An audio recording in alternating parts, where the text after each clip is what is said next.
Today is the 30th of November, and that means Halo Infinite is rolling around to its 3rd week since its multiplayer has launched in its beta stage. With this, that means the store has updated and had another weekly rotation.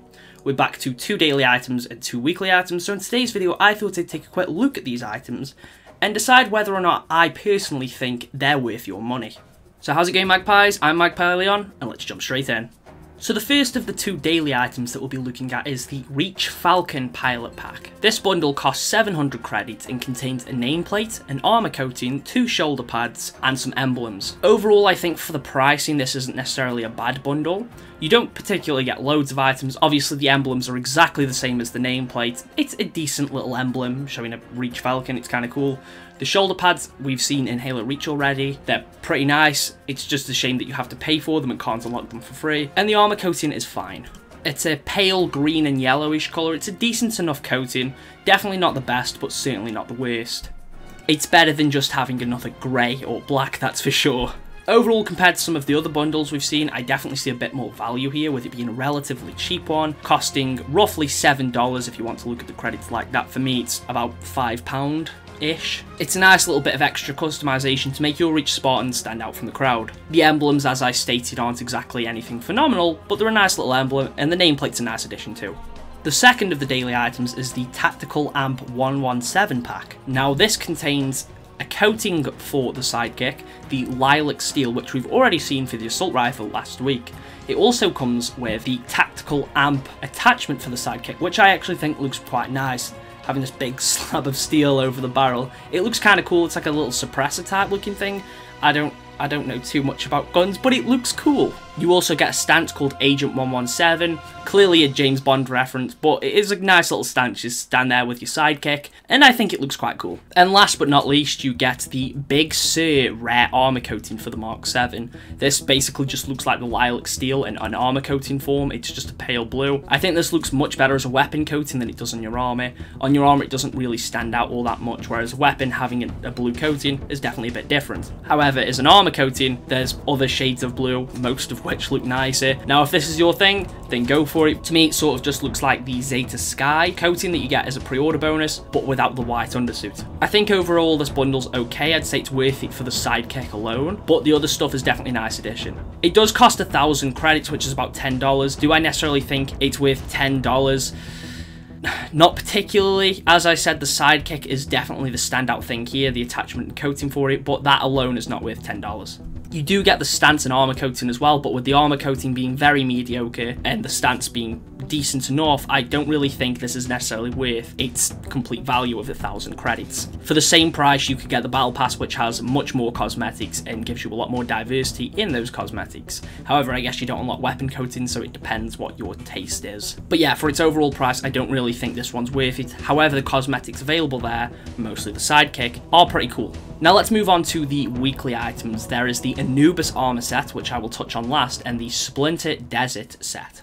The Splinter Desert bundle contains the Splinter Desert armor skin and also the Splinter Desert vehicle coatings, as well as an attachment for the Warthog, which adds these like cool bullhorns on the front. This bundle costs 1,500 and all of the coatings available look really nice here. However, this does equate to about $15, and overall you don't get loads of content. Again, for comparison, the Battle Pass costs 1,000 credits, and overall you get a lot more content in that. Granted, you do have to earn it, whereas with these store bundles, you get all of the items straight away. However, when you consider that Tier 1, you get the entire Reach armor core straight away, for literally playing like 2 games, this doesn't seem like all that much for the price you're paying. That's not to say the items here aren't very good. In fact, I think the items here are great.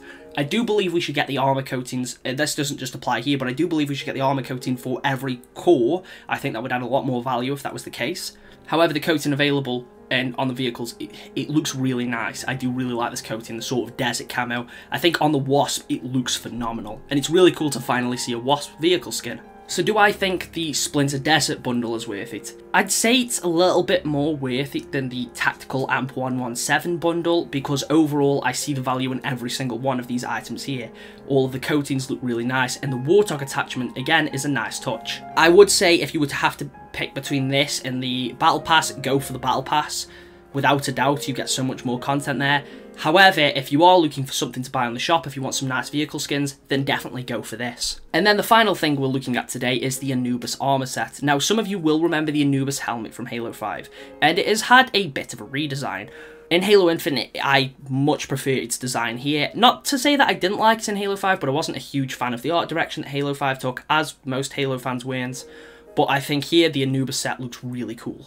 Now, overall, compared to the other sets that cost $2,000, the ANUBIS definitely feels like the most underwhelming. The coating is very nice, and the helmet is also really cool. Not a huge fan of the helmet attachment though, which sort of just looks like he's wearing headphones. The visor, called Buckingham, is nice, but it's another red one. I mean, granted, it looks a bit more silver than red. It's a nice visor, but it's not a great visor. The shoulder pads are also really cool, however, I tend to prefer shoulder pads that actually look like they're covering my shoulder, but they are pretty cool. And then the knee pads, I mean, they're not really anything dead special, but as far as the knee pads go, they're decent. You also get a stance called Vigilant Watch, which is another one where you're holding out the sidekick. It's a decent enough stance. There's not too much I can say about it. It's cool. I do think the little James Bond one is a bit cooler, but I do think it's a nice stance. Both the other bundles that cost 2,000 credits also included a chest piece, which is absent from the ANUBIS bundle. And as far as I'm aware, it doesn't really have any extra item to make up for this. In terms of the items here, it's less than what we've seen before. The Zavada set came with all the other stuff. With a chest piece, it had a stance, it had knee pads, it had shoulder pads, it had a visor, it had a helmet with an attachment, but it also had a chest piece. And so did the Cron Mage set, whereas the ANUBIS one doesn't. So, not to say that those other two sets definitely hold their value, but this one feels like it has less.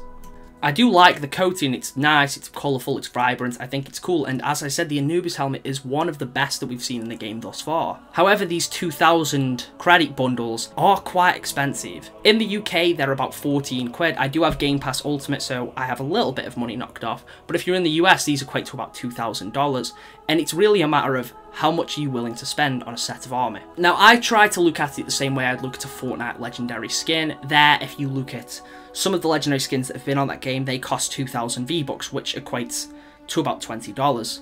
However, it's quite funny when you look at Master Chief in Fortnite, who cost 1,500 V-Bucks, which is about $15. You can actually get Master Chief cheaper in Fortnite than you can some of the armour sets in Halo, whereas in prior games, we could unlock all of this for free. Now, I do like this bundle, and I might angrily spend my money and buy it, because it is a really cool bundle, and I like some of the items available here. However, I do think the value isn't really quite there. I think had they thrown in a chest piece and maybe a couple of other things, like an arm attachment or something for your chest, as well as maybe a couple of other things, I think if the armor coating was available for all three of your cores, then yeah, I'd see the value a little bit more. However, considering this has less than the other bundles that have cost the same price, this one definitely feels just a little bit more underwhelming than them. So overall, the store today has got some really cool items, but it also has some really underwhelming content. And overall, I don't really see much value in anything other than maybe the Reach FALCON Pilot Pack. I think that one's a nice, cheap little bundle that will make you differ from the other Reach Spartans. I think the coating there is decent, the shoulder pads are nice, and the other stuff available there is cool too. The Splinter Desert set, as I mentioned, the coatings are all really cool, however, its price is a bit higher. And the Tactical Amp one, I only really care about the sidekick. I'm not too bothered about the stance or the coating. I think they're both kind of just meh. The coating is very underwhelming and the stance isn't exactly anything amazing, but the sidekick is really cool. I don't really see the value in that one overall, however. And the ANUBIS armor set, it's a shame to see ANUBIS being sold for such a high price, since it's such a cool armor set that fans really like, and now they're being charged for something that in Halo 5 they could have unlocked for free.